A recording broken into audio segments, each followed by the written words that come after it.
Di antara fitrah yang Allah lekatkan pada setiap hamba ketika tercipta adalah fitrah kebertuhanan, yang diantaranya ditunjukkan dengan kebutuhan makhluk terhadap Khalik. Ekspresi akan kebutuhan ini ditampilkanlah dalam apa yang sering kita sebut dengan doa. Maka doa di dalam Islam bukan sekedar gambaran akan ekspresi permohonan, ungkapan kebutuhan dari sosok yang rendah kepada yang tinggi, tapi sekaligus mengkonfirmasi keberhambaan kita dan kebertuhanan kita kepada Allah Subhanahu wa ta'ala. Ketika seseorang berdoa, ini menunjukkan dia adalah makhluk.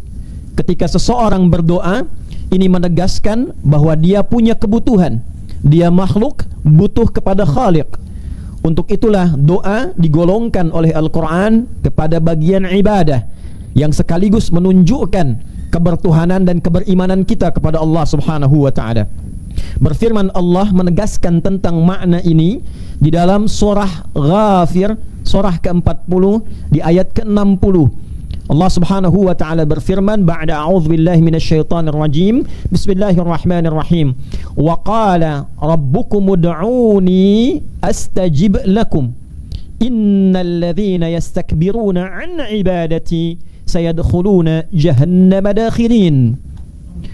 Dan Rabbmu sekalian berfirman, menegaskan, menyampaikan, ud'uni, berdoalah kepadaku, ekspresikan kebutuhanmu, sampaikan keperluanmu, dan bentuknya spesifik. Ini menunjuk pada bentuk personal Allah Subhanahu wa ta'ala, untuk menunjukkan bahwa doa yang spesifik itu, doa yang peluang terbesarnya terkabul itu, doa yang sejatinya harus ditujukan itu adalah doa yang sesungguhnya perlu kita sampaikan pada objek yang satu, yaitu yang dipertuhankan, Allah Subhanahu wa ta'ala. Astajib lakum, ketika doa ini disertai dengan keyakinan dengan bertuhan, disertai dengan rasa beriman, maka Allah menyampaikan konsekuensi janjinya. Setiap doa itu pasti aku akan kabulkan, pasti aku akan kabulkan. Statement yang tegas, singkat, padat, dan jelas. Statement Rabbani. Dan menariknya setelah itu Allah menyampaikan, innal ladzina yastakbiruna an ibadati, sungguh tegaskan pada hatimu yang paling dalam tanpa keraguan sedikit pun bahwa seluruh orang, alladzina itu mencakup semua tanpa kecuali, disebutkan 1080 kali dalam Al-Quran. Isim mausul dengan makna jama', konjungsi kata sambung, menyambungkan sifat doa dengan sifat kebertuhanan, mencakup objek tanpa kecuali, laki-laki, perempuan, besar, kecil, sepanjang dia makhluk. Makhluk manapun, tegaskan pada dirimu yang paling dalam. Orang-orang yang merasa sombong sehingga menyimpulkan tidak perlu berdoa, menyimpulkan bahwa ia tak punya kebutuhan untuk memohon, maka disifati oleh Allah Subhanahu wa ta'ala bahwa dia keluar dari ruang ibadah. Doa digolongkan dengan ibadah, ditegaskan dalam kalimat ayat ini, innal ladzina yastakbiruna an ibadati. Doa disifati dengan ibadah, artinya ketika kita sedang berdoa, dalam saat yang sama kita sedang beribadah. Ketika sedang beribadah, mengkonfirmasi kebertuhanan kita kepada yang diibadahi, Rabbul Ma'bud, Tuhan yang kita ibadahi. Disinilah menunjukkan sisi keberimanan kita kepada Allah Subhanahu wa ta'ala. Jadi di dalam Islam, doa bukan sekedar mengajukan permohonan, bukan sekedar menyampaikan keinginan, tapi dalam yang saat sama digolongkan kepada bagian ibadah yang mengkonfirmasi kebertuhanan kita dan menegaskan keimanan kita kepada Allah Subhanahu wa ta'ala. Siapa yang merasa dirinya gak pernah butuh, gak pernah pengen minta, ini menunjukkan tipis nilai ibadahnya. Di saat yang sama keluar dari ruang-ruang kemakhlukannya, seakan-akan menegaskan kebertuhanannya itu keluar dan mengatakan bahwa dalam bahasa yang lain, saya punya derajat yang sama dengan Tuhan, saya tidak perlu minta, saya tidak perlu bermohon. Sayadkhuluna jahannama dakhirin. Maka orang-orang yang berada levelnya, dia menilai levelnya di atas kemakhlukannya, maka Allah siapkan satu porsi, satu tempat, satu kondisi di neraka jahanam dengan keadaan yang sangat terhina. Hadirin jamaah Jumat rahimani wa rahimakumullah, yang kita tarik dalam pembahasan khutbah Jumat yang singkat dan padat ini adalah dua bagian penting dari ayat ini. Yang pertama, sebaik apapun kondisi yang kita rasakan, sehebat apapun capaian yang bisa kita raih, status apapun yang melekat pada diri kita, Pada akhirnya sepanjang kita makhluk tidak akan pernah terlepas dari sifat karakteristik kemakhlukan kita, yaitu kita pasti butuh bermohon. Sepanjang kita makhluk, sepanjang kita sifatnya manusia, makhluk apapun itu, pada puncaknya pasti ada titik di mana kita mesti bermohon, di mana titik kita mesti meminta. Bahkan semua nabi, senabi-nabinya nabi, serasul-rasulnya rasul, tetap meminta dengan fitrah kemakhlukannya. Karena nabi bukan Tuhan, rasul bukan Tuhan, melekat sifat kemakhlukannya, maka dia pun berdoa. Nabi Adam alaihi salam, manusia pertama yang diciptakan, dipilih oleh Allah. Innallaha astafa Adam, Allah memilih memuliakan Adam alaihi salam. Ali Imran ayat 33. Bahkan ditempatkan di surga sementara khusus sebelum turun ke bumi untuk memulai misi sebagai khalifah di bumi. Wa qulna ya Adam uskun anta wa zaujukal jannah, Al-Baqarah ayat 35. Tapi tidak melekatkan status terpilih dan keistimewaan itu untuk berlepas dari doa. Beliau tetap berdoa, dan doanya diabadikan, viral saat ini dan sering kita bacakan. Rabbana zalamna anfusana wa illam taghfir lana wa tarhamna lanakunanna minal khasirin. Adam dibalik kemuliaannya, keistimewaannya, tetap merasa sebagai makhluk yang mungkin ada salahnya. Lalu mencontohkan kepada kita bagaimana beliau berdoa dengan khusyuknya, dan di sampingnya ada nenek moyang kita Sayyidah Hawa alaihissalam, dan keduanya bermohon. Nabi Nuh alaihissalam, betapa derajatnya tinggi, masuk status ulul azmi, rasul yang luar biasa, berdakwah dalam durasi yang panjang, lebih dari 950 tahun. Tapi tetap beliau memiliki kebutuhan untuk bermohon. Bahkan tercatat dalam sejarah, diabadikan dalam Al-Quran, memohon kepada Allah untuk kebaikan anaknya. Rabbi innabli min ahli, ya Allah ini anakku, minta kepada Allah untuk diselamatkan. Ada nabi, ada rasul, tetap perhatian pada keluarga, perhatiannya diekspresikan dengan bermohon doa kepada Allah subhanahu wa ta'ala. Nabi Ibrahim alaihissalam, kurang apa statusnya? Khalilullah, kekasih Allah subhanahu wa ta'ala, sangat dicintai. Abul Anbiya, bapaknya para nabi. Dari dua sisi keturunan, semua terlahir ke bawahnya. Sebagian besar mereka menjadi nabi dan rasul, orang-orang terpilih, dekat dengan Allahnya luar biasa. Saat wafatnya, rohnya naik kemudian bersandar dalam tingkat yang tertinggi di langit ketujuh. Luar biasanya, dalam status itu direkam beliau masih berdoa. Setelah meninggikan bangunan Ka'bah dengan putra tercinta Ismail alaihissalam, diabadikan dalam Al-Quran Al-Baqarah di ayat 127 itu. Wa idh yarfa'u Ibrahimul qawa'ida minal baiti wa Ismail, masih berdoa, Rabbana taqabbal minna innaka antas sami'ul alim. Ya Allah, mohon terima amalku dengan anakku ini. Anda bisa bayangkan Khalilullah yang sangat dicintai Allah, dekat dengan Allah, Abul Anbiya, baru beramal, khawatir amalnya belum diterima di sisi Allah, masih berdoa, ya Allah, mohon terima amalku ini, Engkau yang maha mendengar dan maha mengetahui usahaku. Nabi Musa alaihi salam, betapa kuat, betapa hebat yang dihadapi lawan yang luar biasa. Satu sistem, ada Fir'aun, ada Qarun, ada Haman. Dalam kondisi beliau kuat dan hebat, tetap masih berdoa. Diabadikan misalnya dalam surat Al-Qasas ketika kita dapatkan di ayat ke-21 itu, Nabi Musa alaihissalam berdoa, fa kharaja minha khaifan yataraqqab qala rabbi najjini minal qaumidh dhalimin. Ketika keluar dari tempat ia diintai itu, ketika keluar dari tempat ia dicari-cari masa itu, dalam keadaan khawatir, ya, dan dalam pengintaian itu beliau berdoa kepada Allah, ya Allah, selamatkan aku dari kepungan orang-orang yang ingin menganiaya. Anda bisa bayangkan seorang nabi, rasul masih berdoa. Nabi Sulaiman alaihissalam, kurang apa? Seorang penakluk dari kalangan jin, bahkan setan ditaklukkan, menaklukkan awan, berbicara dengan binatang, menggerakkan alam semesta dengan izin Allah subhanahu wa ta'ala dengan batas tertentu yang tidak ditemukan oleh orang-orang sebelumnya dan didoakan tidak terjadi pada orang setelahnya. Tapi itu pun tidak mengungguli nanti kemuliaan dan keistimewaan serta kehebatan Nabi Muhammad SAW. Maka dalam kondisi demikian pun beliau tetap berdoa. Ketika kita temukan diabadikan dalam Al-Quran, misalnya di surat Sad ayat 35, ketika beliau mengatakan dalam ujung senjanya, di puncak kekuasaannya, Rabbighfirli, ya Allah ampuni aku. Beliau masih bermohon, takutnya memberikan keputusan yang tidak adil, kebijakan yang salah. Anda bayangkan, penguasa lautan, penguasa daratan, penakluk setan, pengekang jin, bisa bicara dengan binatang, masih mohon kepada Allah, ya Allah ampuni aku. Wahabli mulkan la yambagi li ahadin min ba'di, dan anugerahkan aku, tetapkan kedudukanku ini yang paling tinggi yang tidak diberikan pada setelahku. Innaka antal wahhab, sungguh engkau yang memberi tanpa batasan.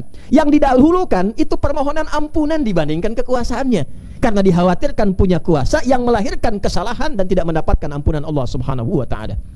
Nabi Isa alaihi salam, luar biasanya, mukjizatnya, Tangannya dengan izin Allah mengurap, menyembuhkan penyakit. Dipanggil dengan izin Allah, memanggil dengan izin Allah, biiznillah. Yang meninggal kemudian bisa hidup kembali dengan izin Allah, tapi tetap menegaskan bahwa beliau makhluk, beliau bukan Tuhan. Diabadikan di Quran surah Al-Maidah, surat hidangan itu, di ayat ke-114. Allahumma rabbana anzil alaina ma'idatan minas sama' takunu lana 'idan li awwalina wa akhirina wa ayatan mink. Masih bermohon, ya Allah, dengan segala ketawaduanku sebagai makhluk, aku hamba-Mu, murid-muridku minta pembuktian aku sebagai nabi dan rasul. Mereka minta hidangan dari langit, ya Allah, turunkan hidangan dari langit sebagai tanda bahwa Engkau Tuhan, aku hamba. Engkau Tuhan, aku Rasul-Mu. Maka diturunkan oleh Allah subhanahu wa ta'ala. Nabi Adam berdoa, Nabi Nuh berdoa, Nabi Ibrahim berdoa, Nabi Musa berdoa, Nabi Isa berdoa, Nabi Ayub diuji dengan sakit berdoa, Nabi Yunus masuk ke perut ikan yang besar berdoa.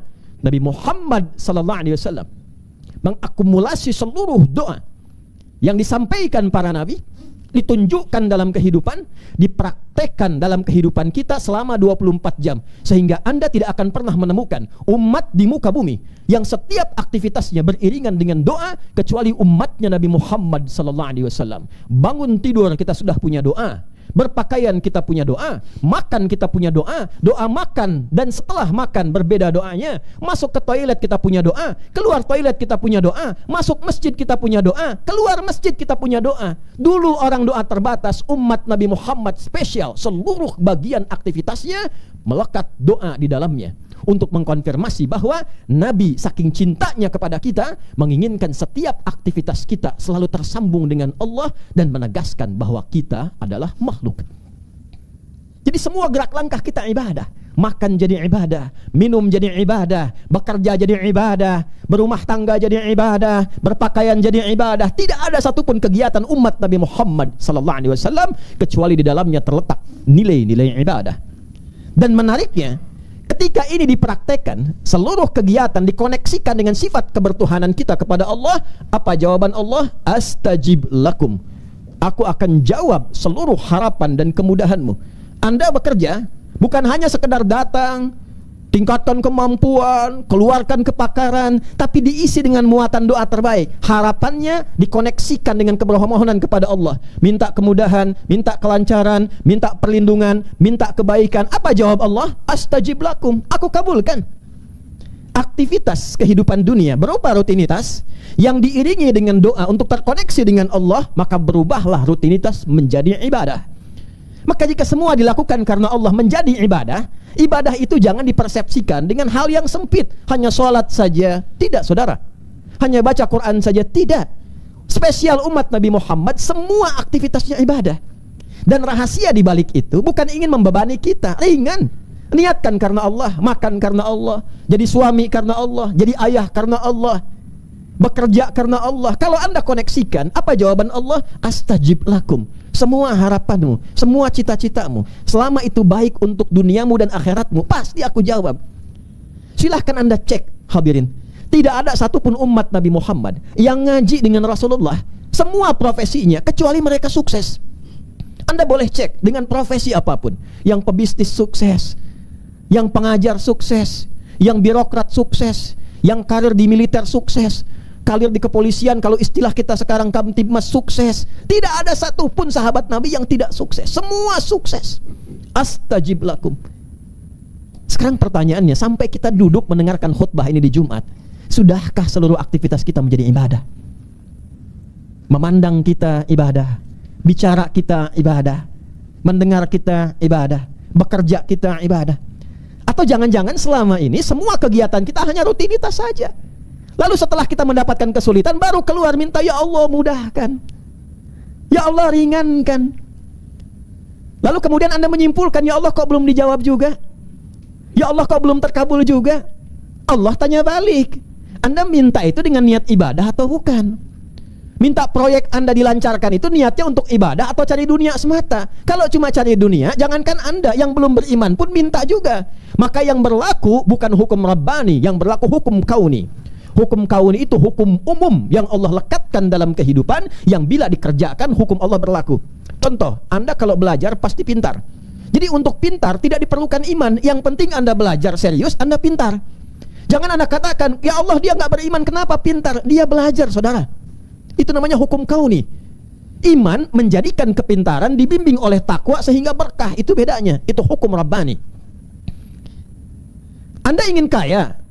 Kaya itu pasangannya bukan iman. Anda kerja keras, Anda serius, Anda benar kerja, Anda kaya.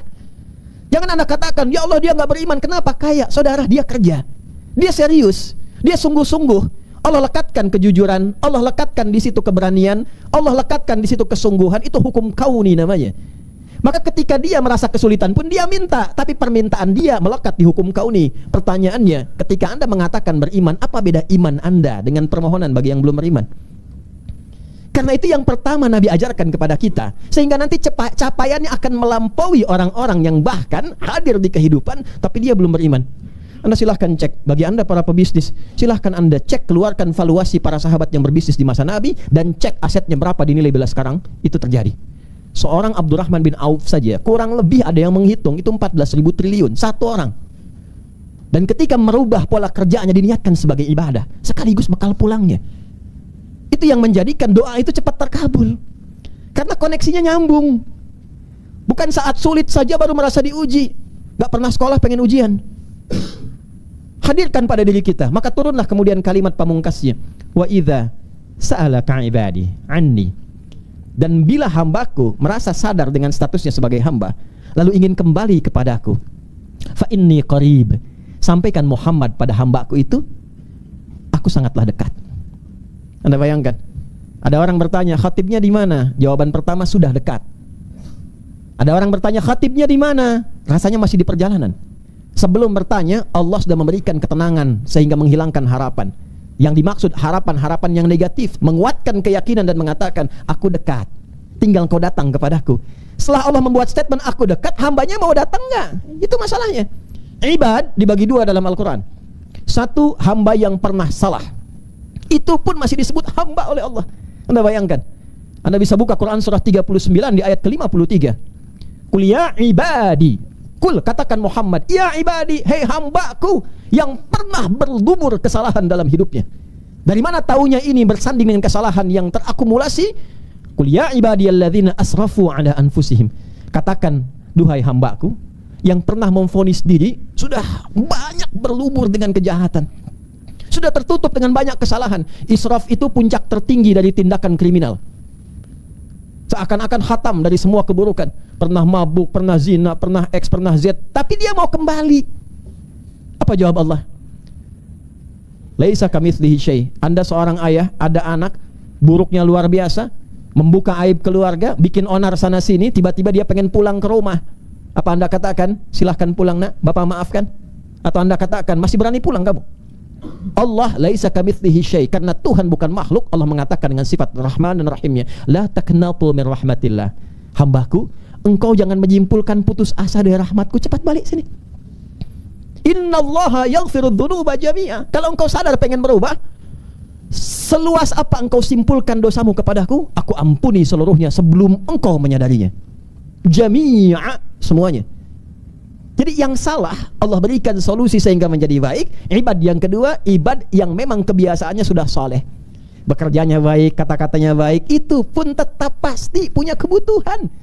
Jangan disimpulkan kalau sudah soleh itu nggak berdoa. Tidak, pasti Anda berdoa, minimal untuk akhirat Anda, kubur Anda, kenyamanan Anda. Maka Allah berikan rumus cepat sekaligus menutup khutbah singkat di kali ini. Ujibu da'watad da'i idza da'an. Kalau engkau sudah menyimpulkan ingin terkoneksi denganku, dulu engkau salah, sekarang engkau jadi soleh dengan taubat. Engkau sekarang merasa soleh, jangan jumawa, tetap engkau sebagai seorang hamba. Datang padaku, aku tahu engkau pasti punya permintaan, aku akan kabulkan sepanjang kau meminta dengan cara yang benar. Hadirin, pertanyaannya sebagai jawaban terakhir dari pertemuan Jumat kita, mengapa selama ini kita ingin kembali pada Allah tapi merasa jawaban doa kita itu belum terkabul dengan baik, belum cepat terkabul? Perhatikan jawaban Allah. Falyastajibuli wal yu'minu bi. Kalau doamu ingin cepat terkabul, maka ingat dua rumus ini. Falyastajibuli, cepat pula engkau respon seruanku. Hukum berlaku sama secara logika. Anda meminta kepada Allah, Anda kan menyeru Allah, ya Allah kabulkan, saya ingin begini. Anda ingin cepat dikabulkan, ditanya balik oleh Allah, ketika aku seru kamu, engkau cepat tidak merespon seruanku. Jangan tidak adil. Allah meminta kita, kita lambat-lambat. Begitu kita minta, pengen dipercepat. Allah minta tunaikan Jumat, Allah minta tunaikan sholat, Allah minta Anda baca Al-Quran. Berapa yang sudah banyak kita seru dalam kehidupan? Dipanggil, dilambat-lambat. Diseru, kita datang dengan seadanya. Lalu ketika kita punya kebutuhan, kita menuntut, ya Allah kurang apa lagi aku minta kepadamu. Ditanya balik oleh Allah, itu pun dengan bahasa sayang. Hambaku, waktu aku seru kamu kemana? Sekarang kamu pengen minta, pengen cepat dikabul. Coba belajar tata dulu pola hidup yang benar. Anda pimpinan, ada karyawan, nuntut kepada Anda, minta diberikan bonus. Sementara ketika Anda minta kerjakan sesuatu, dia selalu lalai, datang terlambat, gak pernah serius. Tiba-tiba datang minta tuntutan kepada Anda, Pak, saya punya kebutuhan, tolong hari ini ya Pak. Kapan Anda kabulkan? Allah tanya balik, wal yu'minu bi. Yang kedua, berdoalah pakai iman. Berdoa pakai iman. Cara berdoa pakai iman jangan hanya disimpulkan dengan yakin Allah akan mengabulkan. Itu standar. Iman dipasangkan di Al-Quran dengan amal soleh. Jika doa Anda ingin cepat dikabulkan, maka awali dengan amal soleh. Setelah itu Anda berdoa. Baca Al-Quran, jangan cukupkan dengan Shadaqallahul Azim. Setelah baca Quran Anda berdoa. Selesai sholat Anda berdoa. Ada kotak lewat Anda infak, masukkan. Setelah itu Anda berdoa. Itu yang dimaksud Al-Quran surah kelima Al-Ma'idah di ayat ke-35. Ya ayyuhalladzina amanuttaqullah wabtaghu ilaihil wasilah. Hei orang-orang beriman, tingkatkan takwamu kepada Allah. Meningkatkan takwa itu dengan amal saleh. Dan carilah dengan takwa berupa amal saleh itu sebagai perangkat untuk mengabulkan harapan dan doa-doamu. Hadirin, ini pesan singkat yang disampaikan dalam khutbah ini. Kesimpulannya, jangan biarkan ada waktu berlalu dalam aktivitas kita kecuali terkoneksi pula dengan Allah sebagai bagian ibadah kita untuk menjamin kehidupan dan kebahagiaan dunia akhirat.